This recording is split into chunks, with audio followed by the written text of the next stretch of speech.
Bien, en este segundo video acerca de los elementos de la conducta, dijimos que los pensamientos siempre están teñidos por la emocionalidad. Veamos los diferentes tipos de pensamientos.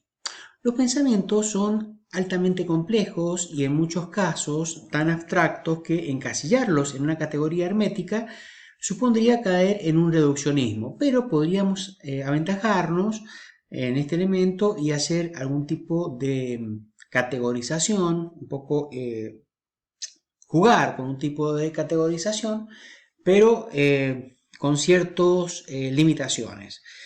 Podemos decir que el pensamiento puede ser deductivo, inductivo, analítico. O sea, ¿qué es un pensamiento deductivo? Es cuando, por ejemplo, el pensamiento va desde leyes universales o de un concepto global o general y desde ese concepto parte hacia lo particular, ¿sí? Eso es el pensamiento deductivo, ¿sí? El pensamiento inductivo, sin embargo, procede por el camino inverso, o sea, va en su concepto desde lo particular, en los conceptos, inhalando los conceptos hacia lo global o hacia la idea total o gestal. En cambio, el pensamiento analítico lo que hace generalmente es relacionar. Entonces, hay personas que tienen diferentes formas de pensar y también en la misma persona puede practicar o ejercitarse en diferentes tipos de pensamientos. Vemos que justamente el pensamiento científico es un intercambio, es una mezcla de estos pensamientos deductivos e inductivos, porque la ciencia, por ejemplo, se basa desde el pensamiento, desde analizar los elementos, observando, sacando conclusiones, sacando agrupaciones, relacionando, y establece en ese análisis, justamente en esas relaciones de causalidad, establecen luego leyes o principios que luego serán deducidas y aplicables a otros pensamientos y a otros conceptos. También existen otros tipos de pensamientos, como por ejemplo el pensamiento divergente y convergente. O sea, a veces uno puede tener diferentes ideas, diferentes conceptos, pensar en diferentes disgregaciones o siempre estar unidos o ir hacia un determinado punto en la forma de pensar.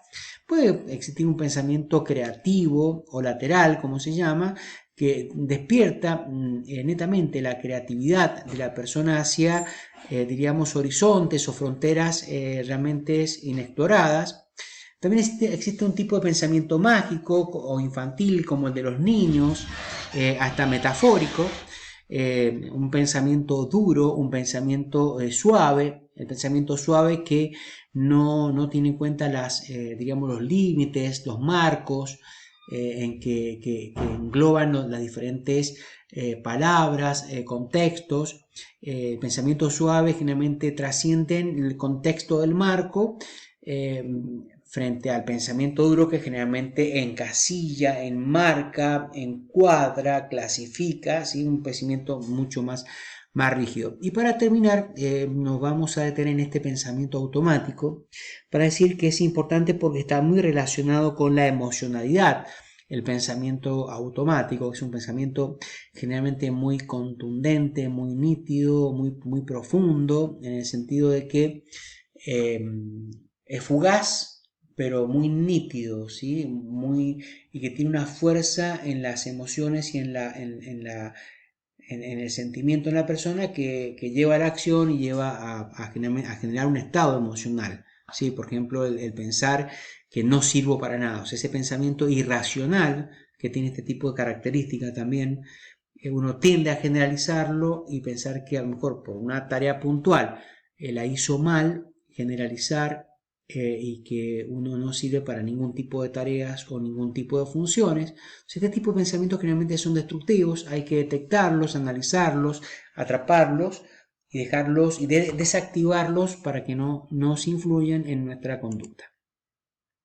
Vamos a hablar de un tema muy importante, muy interesante acerca de la inteligencia. ¿Qué es la inteligencia? Es la capacidad para captar la realidad en su complejidad y en sus conexiones. O sea, esa capacidad que permite entender la realidad, la complejidad y poder desgregarle en elementos más sencillos, más simples y ver las conexiones. Bueno, las personas que son inteligentes tienen esa capacidad de separar, de captar esta realidad.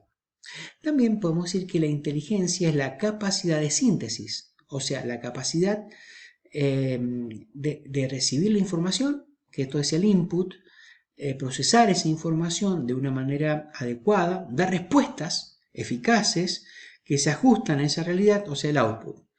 La inteligencia podemos decir que es el arte de preguntar.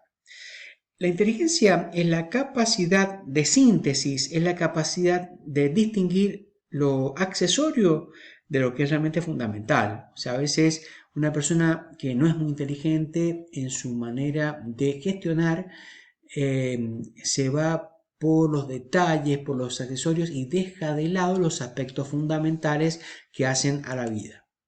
También podemos decir que una persona es inteligente o la inteligencia tiene relación con una visión verdadera de la realidad, con todo lo que esto significa. O sea, la inteligencia es saber distinguir justamente lo que decíamos recién, lo accesorio de lo fundamental.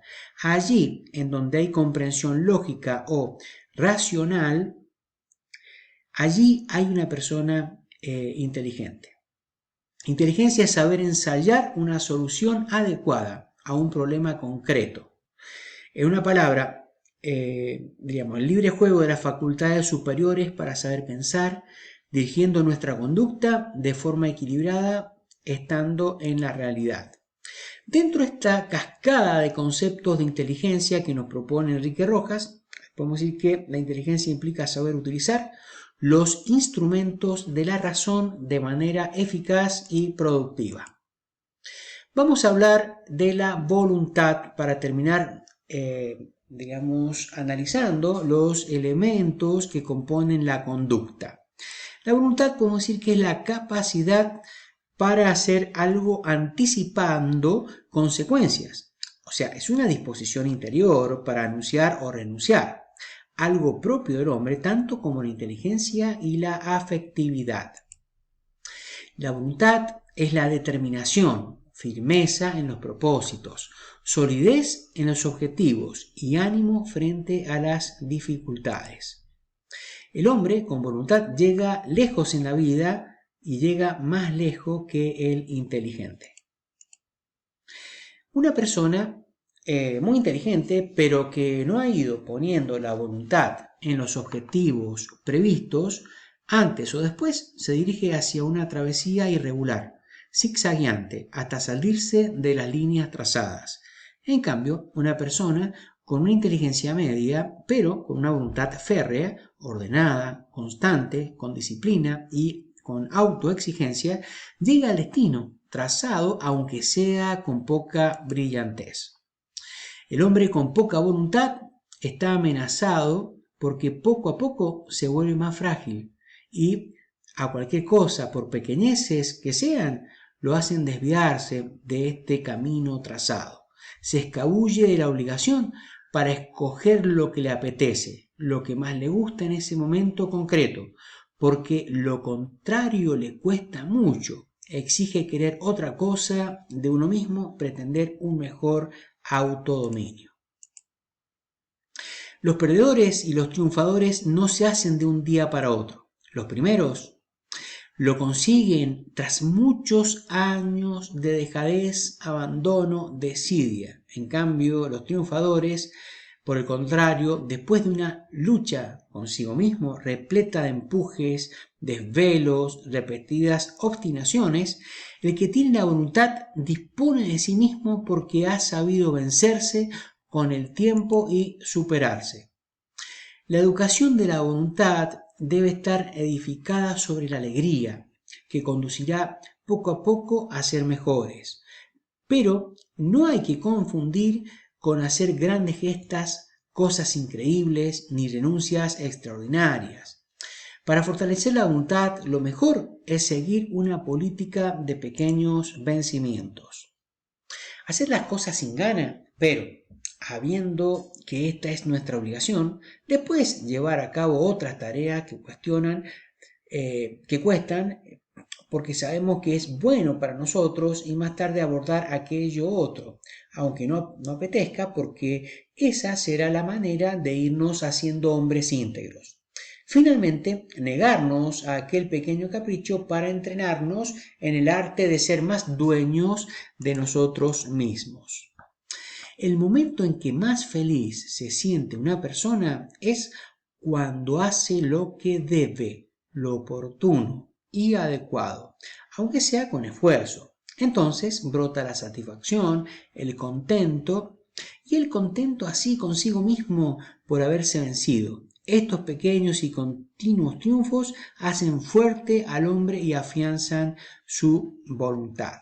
Podemos decir entonces que estos elementos que hemos señalado en la clase de hoy, entre lo que es el pensamiento, en lo que es las emociones, la voluntad, las actitudes, la inteligencia, conforman justamente estas piezas de la orquesta que dirige este diríamos, director de orquesta, que es la persona que se sienta en la personalidad.